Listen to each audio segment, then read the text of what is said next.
임마누엘이라는 말은 여러분 너무나도 잘 아시다시피 하나님 우리와 함께 하신다라는 그러한 뜻입니다.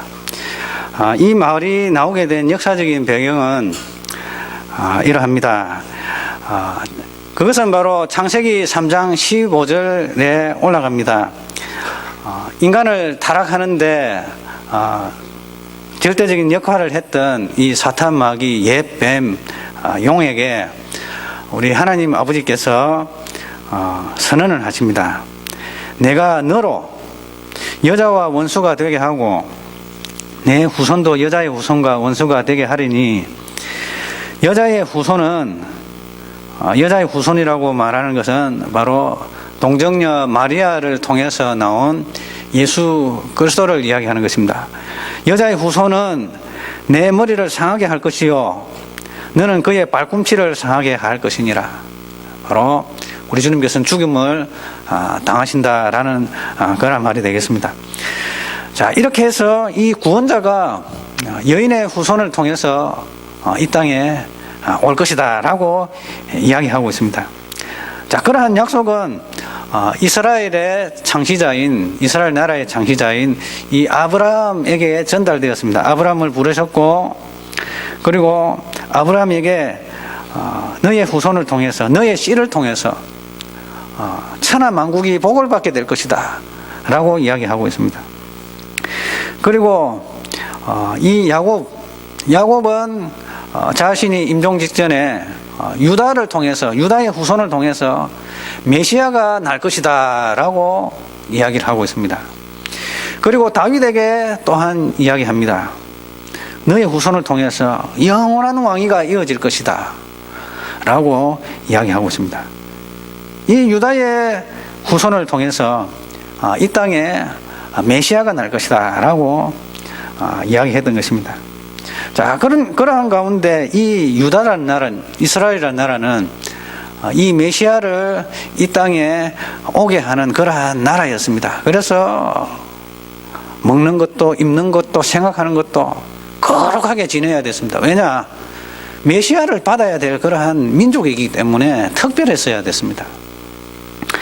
자, 그런데 이 남쪽 유다가, 북쪽은 타락해서 우상을 섬기는 나라가 되어버렸고, 남쪽에 유다 지파하고 베냐민 지파만, 두 지파만 남아가지고 유다 나라를 이루었습니다. 남쪽 유다를 이루었습니다. 말하자면은 북한, 남한 이렇게 보시면 됩니다. 북한은 지금 우상을 숭배하는 나라 되었고, 남한은 지금 하나님을 경배하는 기독교 국가가 되었죠. 지금 이 한국이 말하자면 기독교 국가입니다. 지금 이름은 안 붙였지만은 교회가 이렇게 많으면은 이거는 끝난 거 아닙니까? 자, 이렇게 된 것입니다. 자, 하나님을 섬기는 나라가 되어버린 것입니다. 국회의원 149명이 크리스찬들입니다. 여러분, 이거는 굉장한 사건입니다. 149명이 이렇게 의원들입니다. 자, 그렇게 해가지고 이 남쪽 유다가 하나님을 경배하는 나라가 되었습니다. 출애굽을 했고요. 해가지고 이스라엘 이 팔레스타인 지방으로 들어왔습니다. 그런데 어느 순간부터 이 남쪽 유다는 우상을 숭배하기 시작했고, 음란하기 시작했고, 하나님을 떠나기 시작했고, 그러한 일들이 일어났습니다. 그래서 하나님께서는 인생 채찍질로, 막대기로 이스라엘을 돌아오도록 권고를 했습니다. 그래서 그것이 전쟁입니다. 그것이 테러가 일어나는 것입니다. 돌아오라고. 하나님의 백성이 자꾸 멀어지면은 그래서 전쟁의 이 소문이 들어오게 되어지는 것입니다. 침략을 받습니다. 자, 왜 우리나라는 침략을 받을까? 민족주의적인 사고를 가지고 우리가 무기가 없어서 그렇다. 그래서 무기를 개발하자. 무기가 많다고 나라가 지켜지는 것이 되고 강대국이 되는 것이 아니거든요. 무기가 없더라도 하나님을 섬기고 경배하면은 그것은 강대국이 되어지는 것입니다. 하나님이 함께 하시는 그 임재가 주위 나라들로 하여금 두렵고 떨게 만들기 때문에 함부로 침략을 하지 못하는 것입니다. 그런데 하나님을 떠나버리니까 하나님께서 이 주위 나라를 막대기로 채찍질로 사용하셔서 남쪽 유다를 주님께로 돌아오라고 하시는 것입니다. 그래서 북쪽 이스라엘하고 이 시리아, 오늘날 말은 이제 시리아라는 나라가 이렇게 연합을 해가지고 남쪽 유다를 점령하기 위해서 오고 있었습니다. 자, 그렇게 해서 남쪽 유다는 벌벌벌벌 떨었습니다. 자, 그러면서 그들이 간구했던 것은 하나님께로 돌아오고 하나님을 다시금 찾는 것이 아니라 주위에 있는 막강한 군사력을 가지고 있는 이 아수르라는 나라의 원조를 청했습니다. 아수르면은 오늘날 말하면 이란하고 이라크를 말합니다. 그때 당시에는 상당한 강대국이었습니다. 자, 이란의 힘을 빌렸습니다. 힘을 빌렸는데 하나님께 예배하고 경배해야 성전의 제사를 바로 드리고 우상을 철폐하고 여호와의 성전에 집중하여서 하나님께 예배해야 될 그러한 나라가 이 아하스 이 왕이 택했던 것은 성전 안에 있는 이 금부치들을 다 벗겨내 가지고 아수르 왕에게 조공을 바쳐 가지고 그 조공을 바쳐 가지고 조공받은 그 아수르가 군대를 파견해 가지고 북쪽 이스라엘과 시리아 군대를 갖다가 이렇게 격퇴시키는 그것을 요구를 했습니다. 자, 그때에 하나님께서 이사야 선지자를 통해 가지고 아하스 왕에게 나아가게 합니다. 그때는 기원전 700년 전입니다. 그럼 오늘날로 말하자면은 지금부터 2717년 전에 하나님께서 이사야 선지자를 통해서 아하스 왕에게 이야기했습니다. 뭐라고 이야기했는가 하면은 주의하고 잠잠하라. 그리고 주위의 이 나라들을 두려워하지 말라. 북쪽 이스라엘을 두려워하지 말고 이 시리아를 두려워하지 말라. 그들은 연기나는 두 부직갱이 거루트기에 불과하다라고 이야기하고 있습니다. 여러분 그 부직갱이 다 아시죠? 부직갱이. 옛날에 군불 때우는 그 나무 장작으로 불 때운 아랫목에다 불 때우는 소주 끓이기 위해서 불 때우는 그거 여러분 집집마다 있었지 않습니까? 지금도 있는 집이 있습니다. 그걸 가서 나무를 갖다가 잘 진열하고 불이 잘 타는가 확인하기 위해서 하는 게 나무 막대기 있잖아요. 그게 부직갱입니다.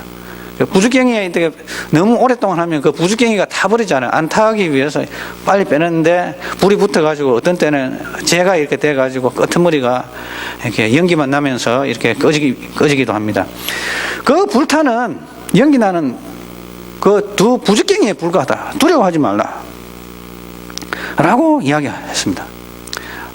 그래서 우리 하나님께서는 이사야 선지자를 통해 가지고 아하스에게 뭐라고 이야기하는가 하면 내가 지켜줄 테니까 내가 너희와 함께 한다는 그 증거를 내가 구해봐라. 이적을 구해라. 기적을 구해라. 내가 너희를 지켜준다는 그 보장을 어떻게 믿겠습니까? 기적을 구해라. 그럼 내가 그것을 일러줄 것이다. 그것을 보여줄 것이다 합니다. 그런데 아하스 왕이 대답했던 말은 뭔가 하면은 내가 하나님을 이렇게 시험하지 않겠습니다. 그 말은 무슨 말인가 하면은 이 말이 하나님을 경외해서 시험하지 않겠다는 말이 아니고요. 남쪽 유다가 정말 의지하는 것은 현실적으로 눈에 보이지 아니하는 하나님을 의지하기보다는 현실적으로 눈에 보이는 강대국인 아수르를 더 의지하겠다라는 그런 말이거든요. 그러니까 하나님께서 이사야를 통해서 이렇게 말씀하십니다. 너가 어떻게 사람들을 괴롭게 할 뿐만 아니라 하나님을 괴롭게 하느냐. 보라. 그러므로 내가 징조를 보리니 처녀가 잉태하여 아들을 낳을 것이요 그의 이름은 임마누엘이라 할 것이다 라고 이야기하고 있습니다. 이 말씀이 무엇인가 하면은 정말 이스라엘의 남쪽 유다에 도움이 될 사람은 바로 나 여호와 하나님이다. 내가 너희와 함께 한다. 주의 나라들을 의지하지 마라. 도울 힘이 없는 인생을 의지하지 마라. 주를 의지하라 라는 것입니다. 그런데 왜 주님께서는 처녀가 잉태하여 아들을 낳을 것이요 그 이름을 임마누엘이라 하셨습니까? 그냥 함께 하시면 함께 하시는 것이지 왜 처녀가 잉태하여 아들을 낳을 것이다 라고 이렇게 이야기를 하셨습니까? 거기에는 우리 주님의 이 임마누엘에는 세 가지의 이러한 모습이 있기 때문인 것입니다. 이 임마누엘 처녀가 잉태하여 아들을 낳을 것이니에 대한 정확한 의미를 살피기 위해서는 우리가 다음 세 가지 것을 살펴보기로 합니다. 첫 번째로는 임마누엘은 시대를 초월하여 성도들과 함께 하시는 주님의 임재를 이야기하는 것입니다. 그리스도의 임재의 모습은 우리가 원하는 방식으로가 아닐 수도 있습니다. 하나님께서는 우리로 하여금 그분께서 원하는 방식으로 임재할 때가 많이 있습니다. 미국의 이 설교가였던 존슨 목사라는 사람의 해고록에는 이러한 내용이 있습니다. 크리스마스를 앞두고 자기에게 세 아들이 있었는데 크리스마스를 앞두고 큰아들이 교통사고가 났습니다. 그래가지고 세상을 떠났습니다. 그래서 크리스마스 이브가 되었는데 분위기가 침울했습니다. 그때 둘째 아들이 불쑥 이런 말을 했습니다. 형이 하늘나라로 가서 처음 크리스마스를 지내겠지 라고 이야기하니까 막내 아들이 이런 말을 했습니다. 바보 같은 소리 하지 마. 하늘나라에서 매일 크리스마스래. 자, 이렇게 하니까 아버지가 그냥 목사 아버지가 그냥 정신이 바짝 들었습니다. 하나님 나와 함께 하시는구나. 하나님 우리와 여전히 함께 하시지. 내가 원하는 방식이 아닌 다른 방식으로 함께 하시지. 기뻐해야지. 하나님의 뜻이 있을 거야. 예수님의 별명은 임마누엘입니다. 하나님이 우리와 함께 계시는데 어떠한 자리가 어떠한 형편이 중요한 것이 아니라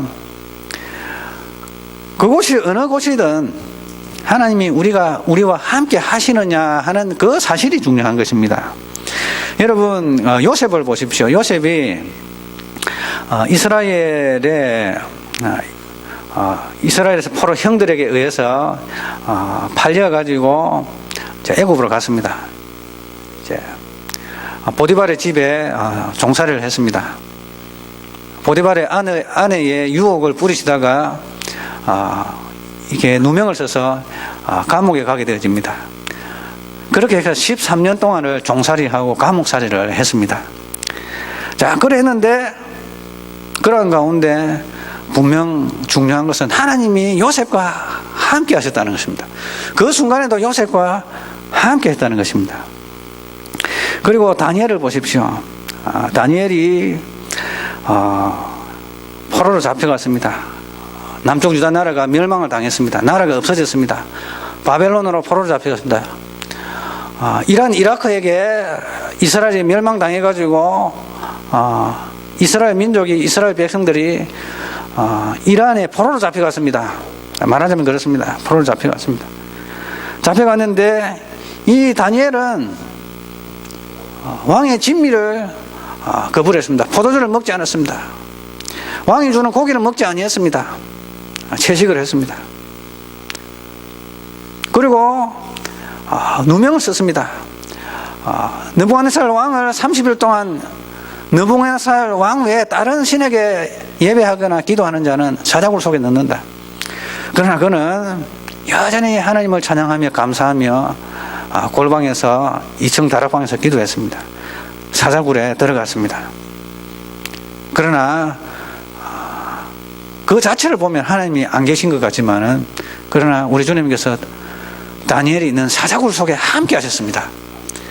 그래서 우리 그리스도인들이 어떤 어려움에 있고 어떠한 위치에 있고 이것이 중요한 것이 아니고요. 우리가 있는 이 삶의 자리에 하나님이 나와 함께 하시느냐 그것이 중요한 것입니다. 그래서 우리 성도들은 모든 것이 잘 되고 복 받고 건강하고 부자 되고 사업 잘 되고 이러한 것이 하나님이 함께 하신다라고 생각하는 경우도 있겠습니다. 물론 하나님께서 그런 식으로 함께 하실 수 있습니다. 그러나 우리 성도들의 이 삶의 모습을 보십시오. 하나님께서는 우리의 있는 그대로 있는 그 자리에서 우리와 함께 하시기를 원하시는 것입니다. 북한에 있는 정치범 수용소에서 그 용광로에서 철물 작업을 하면서 순교당하는 예수님 이름 불렀다는 이유로 주여라고 불렀다는 이유로 그 철물을 갖다가 밖에서 담아가지고 그 쓰러져 있는 피골이 삼적한 그리스도인에게 부어버려가지고 그 사람이 용광로 철물에 타서 죄가 되어버리는 그것을 생생한 간증으로 탈북한 사람이 간증을 했습니다. 그런데도 그들은 주여라고 이렇게 고백을 하더랍니다. 그 사람이 탈출해가지고 거기에 들어갔던 사람이 탈출해가지고 탈북해서 남한에 와서 보니까 이 교회에 앉은 사람들이 주여 주여 하더랍니다. 바로 하나님을 믿었던 그 백성들, 그들은 고통 가운데 정치범 수용소에 있는 그 공장에서 일을 하고 죽어갔지만은 그러나 그 순간에도 하나님께서는 그들과 함께 하셨다는 것입니다. 그래서 우리는 하나님께서 우리와 함께 하신다, 임재하신다. 시공을 초월하여 우리 주님께서는 우리 성도들과 함께 하시는, 주의 택한 백성들과 함께 하시는 그러한 분이심을 믿으시기를 바랍니다. 자, 두 번째로 이 임마누엘은 단순히 임재를 뛰어넘어서 우리와 같은 사람이 되어 우리의 상황에 동참하시는 그러한 임마누엘의 성격을 가지고 있습니다. 가장 위대한 임재는 주님이 우리의 삶에 동참하는 것입니다. 여러분, 우리는 그 소와 돼지를 이렇게 집에 있는 짐승을 애완동물이 있을 것입니다. 어떤 사람은 막 돼지를 애완동물처럼 키우고, 어떤 사람은 뱀도 키우더라고요. 어떤 사람은 원숭이, 어떤 사람은 카멜레온, 어떤 사람은 강아지, 그리고 어떤 사람은 이렇게 또 소, 또 이렇게 짐승을 이렇게 애완용으로 키웁니다. 우리는 그들을 창조하지 아니었습니다. 만들지도 아니었습니다. 그저 하나님께서 만들어주신 것을 우리가 키우고 있습니다. 사랑해주고 보듬어주고 관심 가져줍니다. 함께 하고 있습니다. 자, 그런데 우리가 우리의 애완동물 소나 고양이나 개나 소가 무슨 생각을 하고 있고 무슨 애안을 가지고 있고 그렇게 관심 있는 사람은 없을 것입니다. 소가 잘 자라고 있는지 관심 가져줄 뿐이지, 우리가 그 소가 어떻게 태어났고 어떤 애안을 가지고 있고 어떤 생각을 가지고 있는지 우리는 모릅니다. 그런데 우리 주님께서는 우리와 함께 하시는 것은 마치 우리가 그 소의 어미의 배 속에서부터 조직이 형성되어지고 어미 배 속에서부터 자라고 태어나는 그런 것을 우리가 모르잖아요. 그죠? 우리가 그런 걸 할 수가 없잖아요. 그런데 하나님께서는 우리를 너무나도 잘 아시는데 어떻게 아시는가? 우리 인간이 조직이 되어지는 그 세포, 어머니의 배 속에서부터 자라나는 그 세포로부터 우리 주님은 우리의 인간의 이 어머니의 배 속에서부터 우리의 모든 것을 경험하셨습니다. 꿈틀꿈틀 자라고요.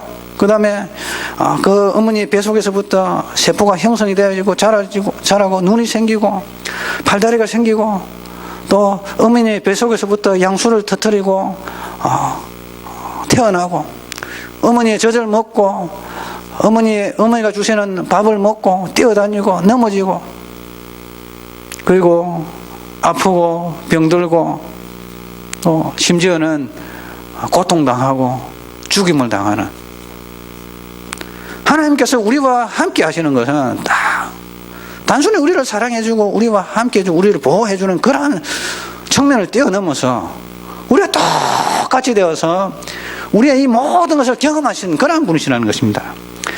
어떻게 하나님이 우리와 이렇게까지 함께 하실 수 있는가? 우리는 우리 하나님의 이 임마누엘, 우리를 동참하신 그 사건, 성육신하신 이 사건을 단순히 어떻게 이것이 가능하냐? 어떻게 하나님이 인간이 될 수 있냐? 라고 단순히 이렇게 생각을 할 것이 아니라 하나님이 우리와 함께 하시되 이렇게까지 함께 할 수 있는가? 보라, 처녀가 잉태하여 아들을 낳을 것이요 그 이름은 임마누엘이라 하리라. 우리와 함께 하시는데 단순히 그냥 임재하는 것이 아니라 우리가 똑같은 사람이 되어가지고 우리가 경험했던 그 뱃속에서부터 그리고 죽을 때까지 그 모든 것을 다 경험하신 정말 말 그대로 임마누엘 그 자체라는 것입니다. 그 자체가 되시는 그 주님께서 내가 너와 함께 한다. 나를 의지하라. 도울 힘이 없는 인생을 의지하지 말고 나를 의지하라. 내가 너희와 함께 한다. 바로 내가 임마누엘이다 라고 이야기하는 것입니다. 그래서 그러기에 누구보다 우리를 아시기에 그분께서 우리를 잘 이해하십니다. 어린아이의 심정도 아시고 청소년의 심정도 아시고 또 죽음을 앞둔 사람의 심정도 아시고 또 그러므로 우리는 주님의 보좌 앞으로 담대히 나아가야 할 것입니다. 히브리서 4장 14절에서 16절 우리 다 같이 한번 찾아보시겠습니다. 히브리서 4장 14절에서 16절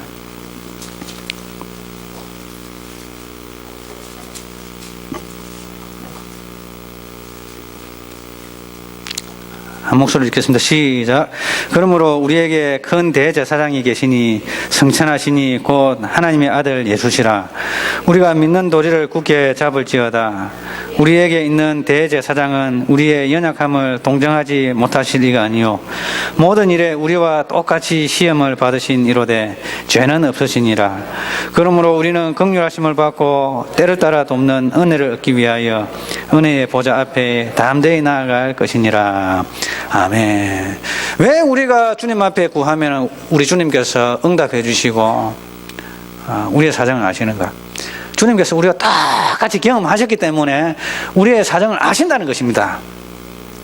자, 그래서 우리는 주님 앞에 담대히 나아가야 하는 것입니다. 왜냐? 주님께서 들어주실 것입니다. 왜냐? 우리의 사정을 아시니까. 우리의 사정을 아시니까. 우리 사람들은 우리 각자의 사정을 모릅니다. 그러나 우리 주님께서는 우리의 사정을 아십니다. 왜냐? 경험하셨기 때문에.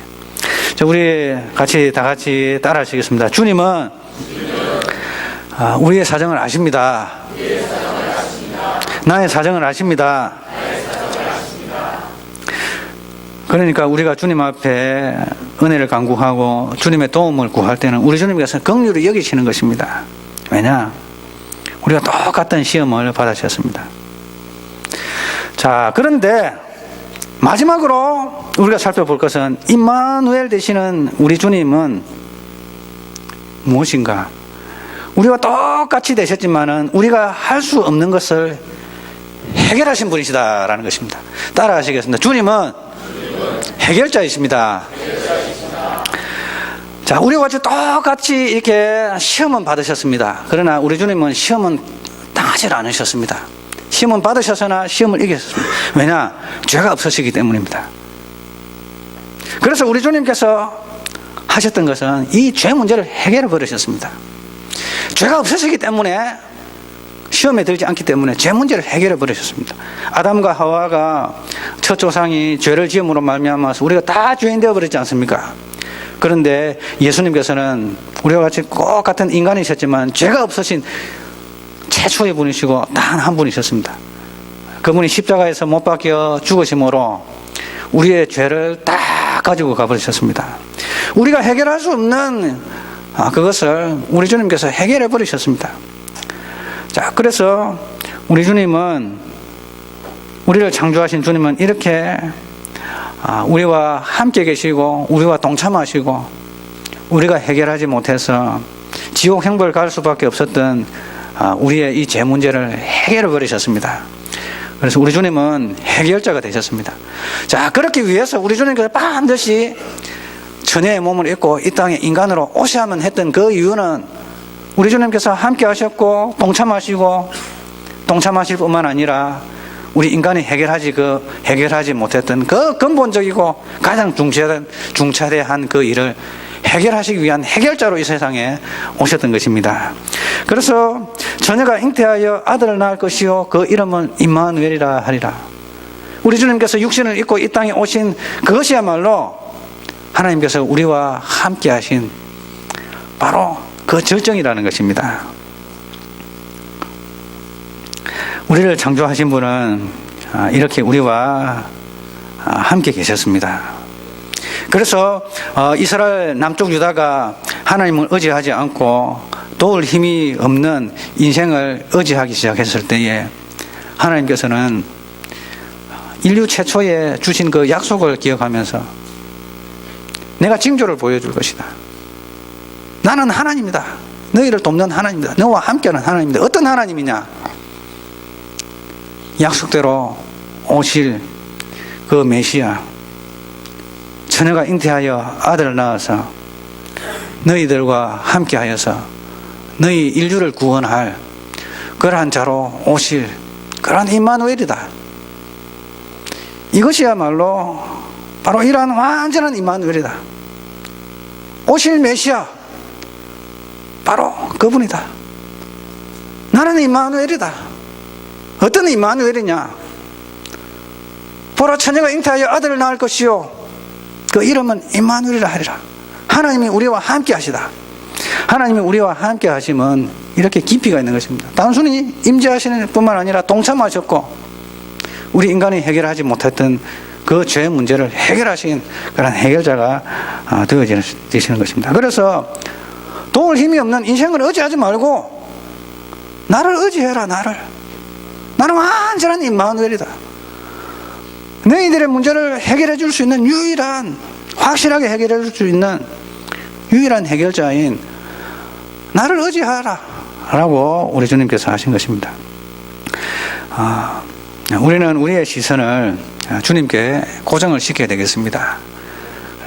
하나님께서 우리에게 다가오시고 우리와 임마누엘 하시지만은 그러나 우리의 시선이 주님께로 고정하지 못하면은 우리가 우리의 시선을 주님께로 고정하기까지 우리 주님께서는 인생 채찍질과 또한 시련을 통해서 우리를 어떠한 방법으로든지 주님께로 끌고 가실 것입니다.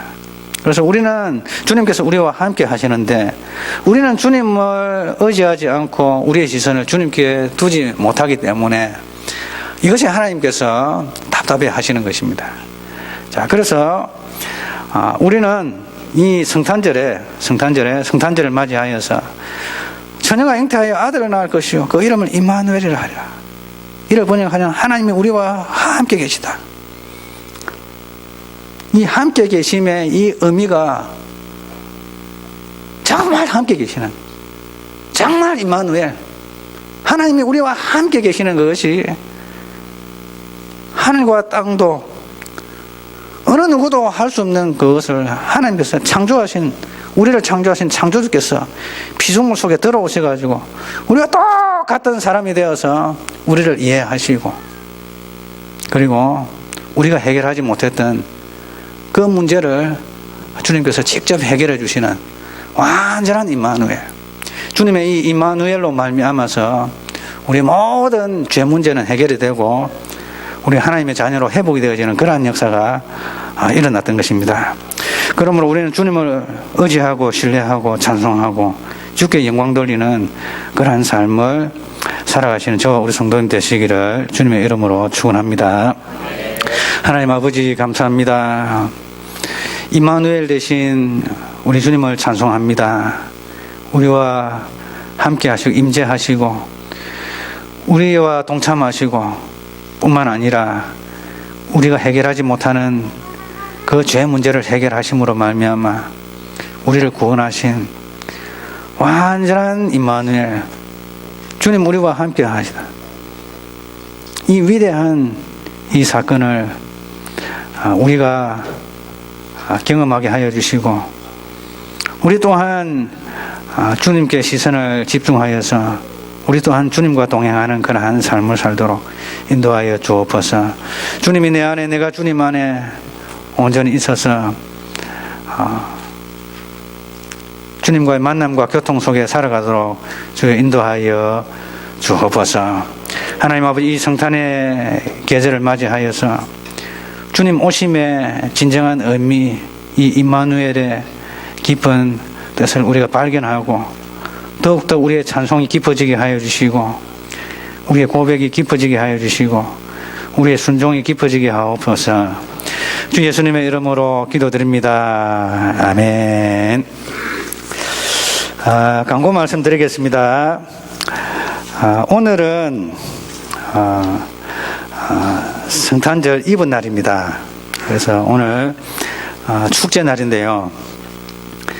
오후 4시부터 이렇게 게임 시작하고요. 저녁 식사도 같이 하고 또 맛있는 것이 많이 준비가 되었습니다. 준비하고 또 저녁 7시부터는 성탄 전야 발표가 있고 또 끝나고 나면은 우리 또 새벽송을 이렇게 돕니다. 그래서 새벽송을 이렇게 신청하실 분은 저 밑에 1층에 게시판에 이렇게 신청서가 적혀 있습니다. 그래서 원하시는 분은 기록해 주시면 감사하겠습니다. 그리고 저 뒤편에 보면은 로비에 보면은 사진 찍는 이 장소가 있습니다. 그래서 가족들 사진 그리고 찍고 싶은 분들 요청하시면은 사진 촬영이 가능합니다. 바로 가시지 마시고 사진 촬영하시고 또 식사하시고 또 올라오셔서 또 촬영하시고 막 그렇게 하시면은 되겠습니다.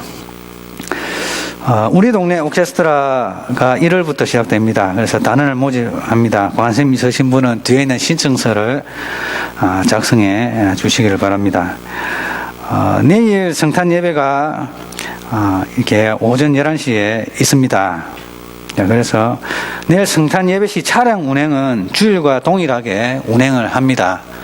그래서 오시는데 지장이 없도록 이렇게 하도록 하겠습니다.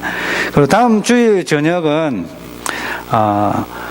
12월 31일입니다. 그래서 주일 저녁 예배 대신에 송구 영신 예배로 9시 이후부터 드리도록 하겠습니다. 그렇게 준비하시면 되겠습니다. 자, 우리 앞뒤 좌우를 보시면서 인사하겠습니다. 가장 좋은 것은 하나님이 우리와 함께 하시는 것입니다. 할렐루야.